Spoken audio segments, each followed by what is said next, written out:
Welcome back mga kalapatids. Ay, wala akong relo. Time check 4:36 AM. Advance to. Wala akong relo mga kalapatids. Nakalimutan ko. Aga. Totos nga namin to mga young bird namin ngayon mga kalapatids. Ngayon ay araw ng linggo. Yan, babasket ni JJBK ang sako lam. Ito, naka-ready na yung mga training box namin dyan. Bali mga 8 training box to mga kalapatids. Maganda naman yung droppings nila. Ayos. Unang toss nga nila to mga kalapatids, kaya maaga kami. Pagka unang toss nga mga kalapatids, inaagahan namin. Hindi kami nagpapatanghali. Binubugaw na nga ni JJBK ang sako lam. Yung mga kalapati namin. Ayan, pasukan na. Kasi nga yung iba dito natutulog yan mga kalapatids. Sinahayaan namin dito. Bibidyo mo pa yan. Dami. Video ako yan, isa-isa. Nabantayan kita. Ha? Nabantayan kita. 100 pin niya.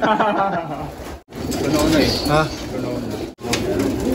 So dapat nga natunawan lahat yan mga kalapatid. Yan naman eh.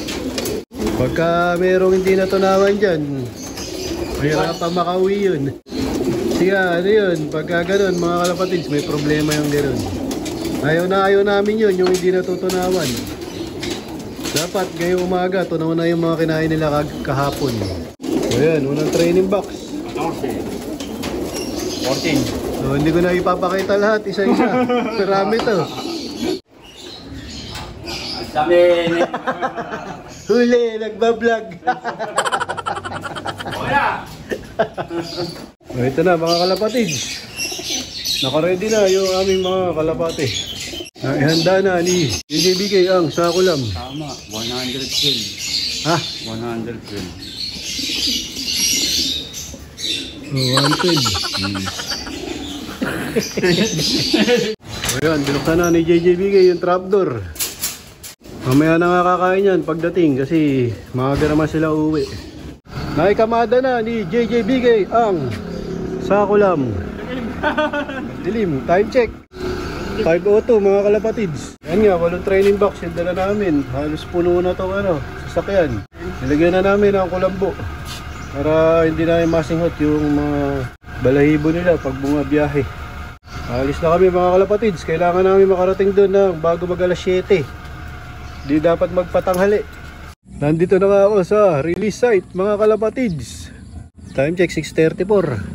So ito yung paghahagisa namin.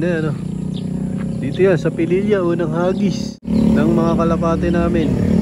Bali 8 training box nga yung dala ko mga kalapatids. Ito yung paghahagisa namin. So yan, papahinga ko lang ng konti. Tapos i-release ko na. Hindi nga pwedeng pagdating mga kalapatids i-release ka agad.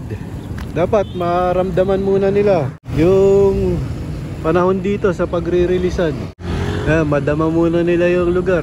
Maramdaman nila na nasa ibang lugar sila, wala sila sa loop. Time check 6:39 AM. Nakaposition na. Yan, ganda nga ng panahon dito. Yan, maaraw mga kalapatids. Nasa harap kami ng bukid. Mga ilang minuto na lang papakulan ko na to mga kalapatids. Bali ang dala ko nga 8 training box. Ang laman niya tigka 14. Bali ang dala kong kalapati ay 112 mga kalapatids. Ayan, maayos naman yung kondisyon nila. Sana makauwi lahat. Pero dito nga kami nagbibitaw ni Master Pogi pagkaunang bitaw namin. Ito nga yung sinasabi kong design ng training box namin mga kalapatids. Hindi nila na ilalabas yung mga ulo nila tsaka yung pakpak.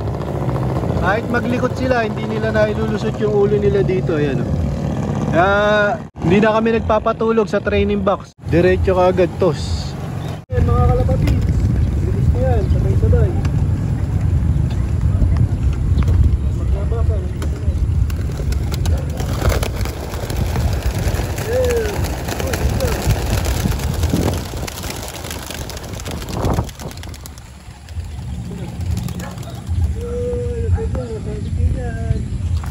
ayun na mga kalapatids, ayun. Ito may umiwalay na dalawa pero magsasama-sama din yan. Ayan o. Ayun na. Time check 6:51. Ganda ng panahon. Ayun, sabay-sabay na. Ayos. Ay, isa, naliligaw. Ayun. Ayun, sama na lahat. Zoom natin ang konti para makita. Ayan na sila. Unang ano to, mga kalapatids, unang pakawala. Unang toss. Ano, dito nga yan, sa tabing dagat. Ayan o. Ayan na. Ayan, umiikot. Dito kayo umiikot, diretso na kayo. Naghahanap pa yan o. Ayan na, mukhang didiretso na. Ba, umiikot pa na isa. Ayan, tumataas. Ikot pa. Ayan, naghahanap yan, naninibago yan mga kalapatid, kaya ganyan. Kaya, unang hagi. Niniwalay na isa oh. Iniwan yung grupo, ayun oh. Ang tagal nila umikot dito mga kalapatid. Ayan, taas. Sana, kompleto pag uwi. Umikot pa rin. Eh, nag-aatakan ako, mukhang pupunta ng Laguna oh. Ayun, maniobra na. Sana, dumiretso na.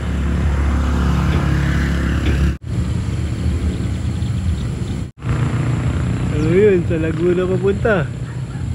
Ayun, mamaya mga kalapatids, babalitaan ko kayo kung kompleto. Magliligpit na kami mga kalapatids. Ang dami nito. Ayan, tatanggalan namin ng ebak isa-isa. Yun, pauwi na ako mga kalapatids. Iligpit ko na nga yung training box. Ang dami.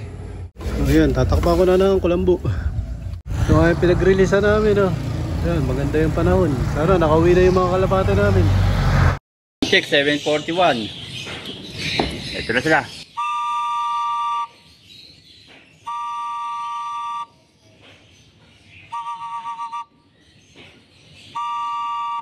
Mataas pali pa dito. Mukhang pitin pa to. Ayan o. Inuwan nila ng isang oras yung Pililla Rizal. Ayan. Hindi na pala isang oras. Ayan na. Kumakain sila, ihanda ko naman yung kanilang tubig. Pero bago nila silang painumin, siyempre, pahinga uli ng 10 minutes, tapos painumin natin sila uli. Ganun na lang, kumain talaga. Kakauwi ko nga lang mga kalapatids. Ito na nga yung ibang training box. Sinakayat ni Robert. Time check, 9:51. O ito na nga yung mga hinagis namin sa Pililla. Kompleto nga daw, sabi ni JJBK ang sakulam.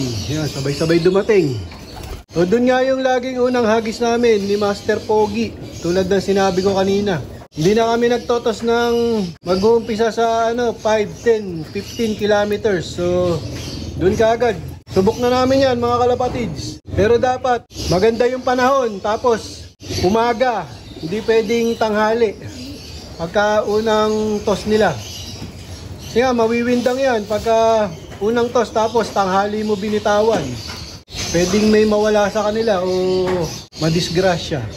So yun yung pinagagigisa namin mga kalapatid. Siguro mga nasa 29 to 30 kilometers.